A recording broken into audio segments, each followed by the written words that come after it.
Some of the guys dug up something about you here. Can you tell us about, what is this about Topaz, a spy story from when you were a young officer?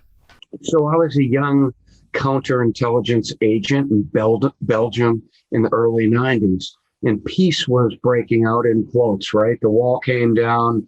There I was, young Captain Costa. I was a counterintelligence agent with badge and credentials. My job was to conduct sensitive investigations, to identify essentially and disrupt espionage operations being directed against NATO. I was Supreme Headquarters, Allied Powers Europe, which is known as SHAPE in Mons, Belgium. And I was at the headquarters. In those days, I think we had 16 members of NATO. Each country was responsible for their own counterintelligence, but I was charged with conducting investigations and working with our partners.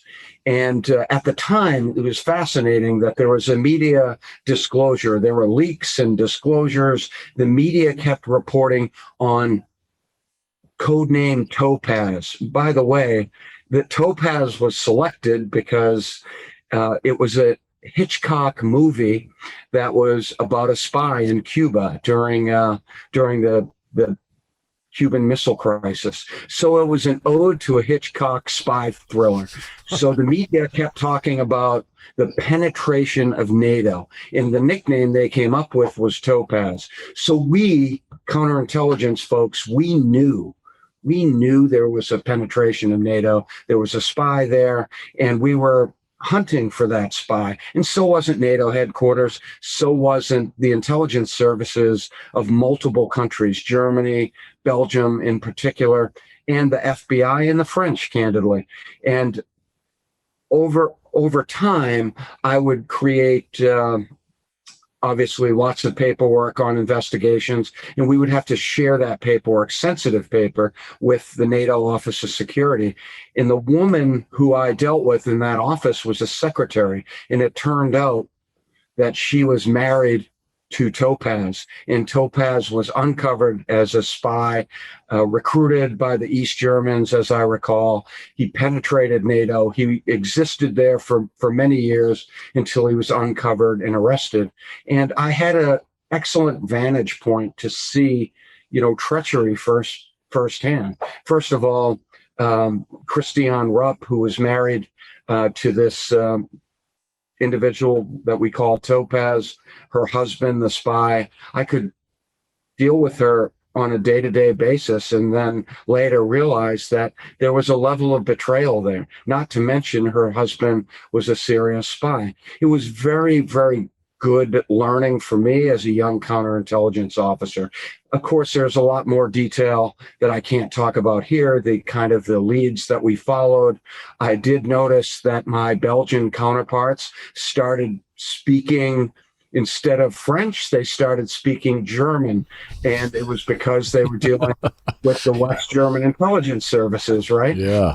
So in hindsight, these were some of the clues that I didn't know exactly what was happening, even from an investigative standpoint. So, espionage and Topaz is absolutely a wilderness of mirrors. And as a young captain running around Europe in the aftermath of the wall coming down, it was a lot of fun for me to participate. Walking on cobblestone streets, going to meetings in foggy towns. I won't say where those meetings were in Europe. That was a lot of fun. That was the end of the Cold War, except for the Russians never quit, right?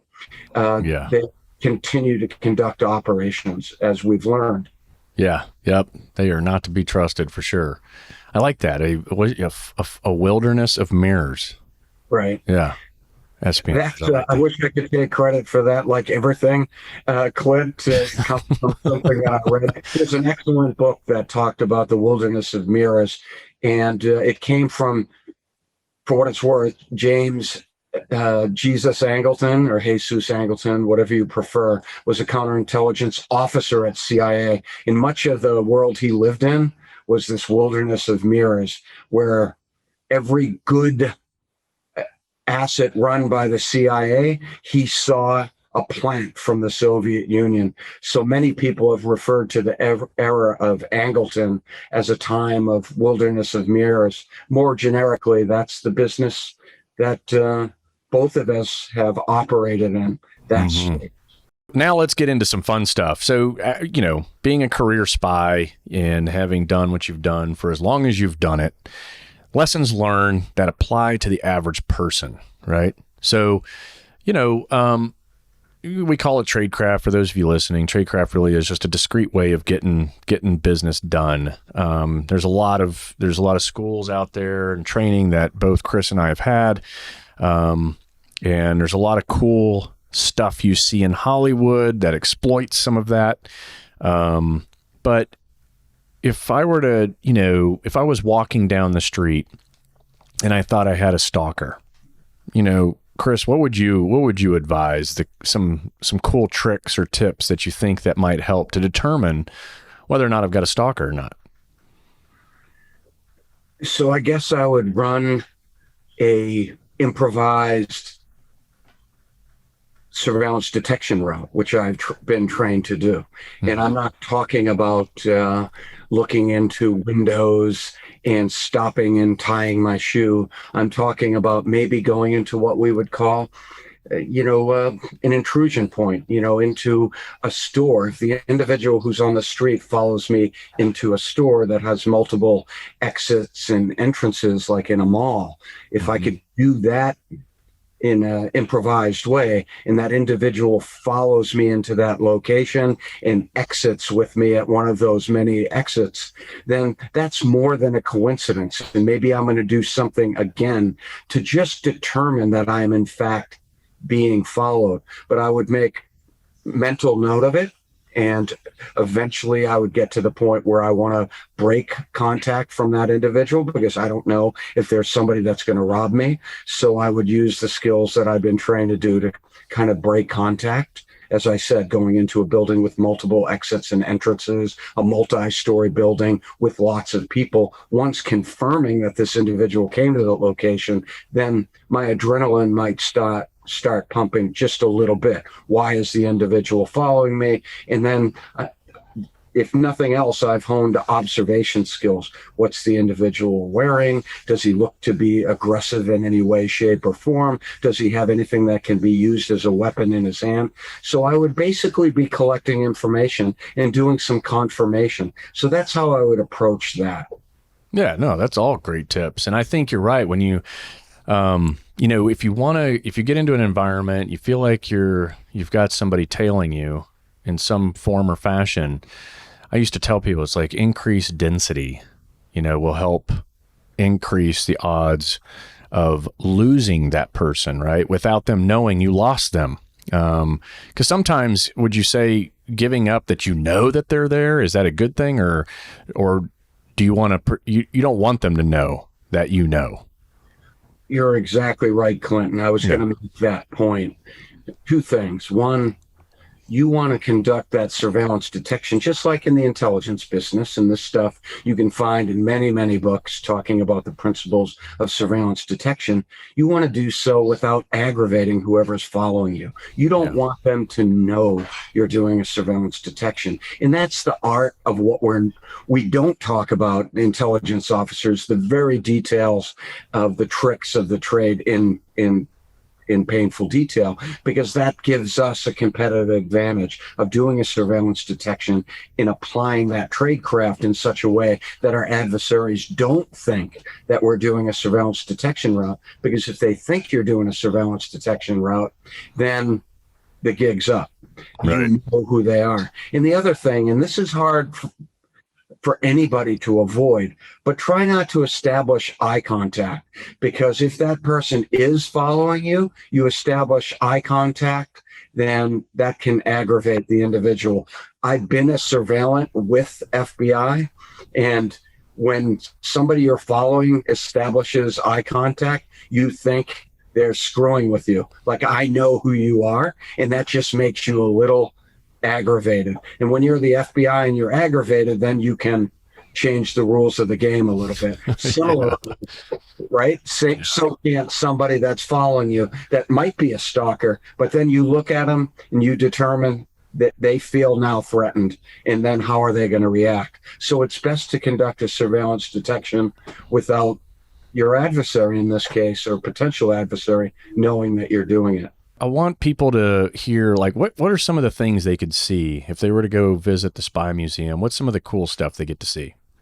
So truly, as an ode to you and an appreciation of what we're doing today, I like to show people your artifacts, right? And I like to talk about surreptitious entry and some of the simplicity, the elegant simplicity of the tradecraft tools that you had. So that's a bit of a teaser. I'm not going to go into details. I want your audience to come see what Clint Emerson has in our museum, but it's much about surreptitious entry, tracking bad actors, but you have to get into their spaces, right? Yeah.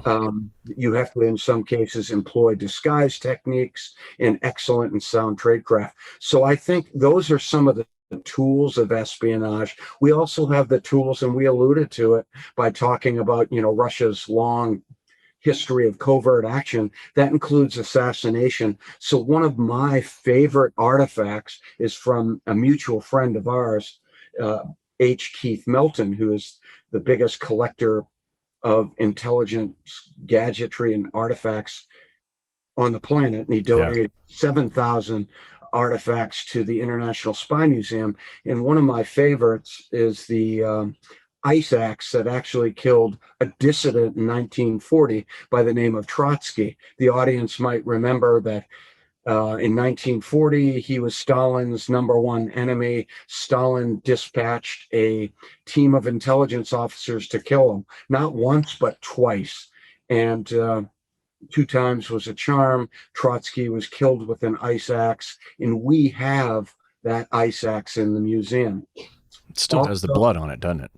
What's that? It still has the blood on it, doesn't it? It does, and the fingerprints are laden. You can see them on the blood. It's so cool. Too macabre for some people, but I find it fascinating. And the skills that you are excellent at remind me of Argo in exfiltration. Right? We infiltrate people into countries to conduct operations, but there are occasions and I think both of us have been involved with exfiltration planning without any details, where we have to get somebody, a good guy or gal, out of a country safely. Yeah. And one of the classic stories, it well, is from the movie Argo. Ben Affleck played Tony Mendez. In the movie, we have the artifacts, the real life movie script, the horrible movie, I should add, right? That was the cover for why Tony was in Iran to get Americans that were held up in the Canadian embassy out of Iran circa 1979. It wasn't until I think around 2000 that George Tenet, the director of the CIA, said, hey, we got to tell this story so Americans, the public, are privy to really a great story about exfiltration, about tradecraft, about our intelligence services, about our foreign partners, and really indirectly about some of the work that you've done.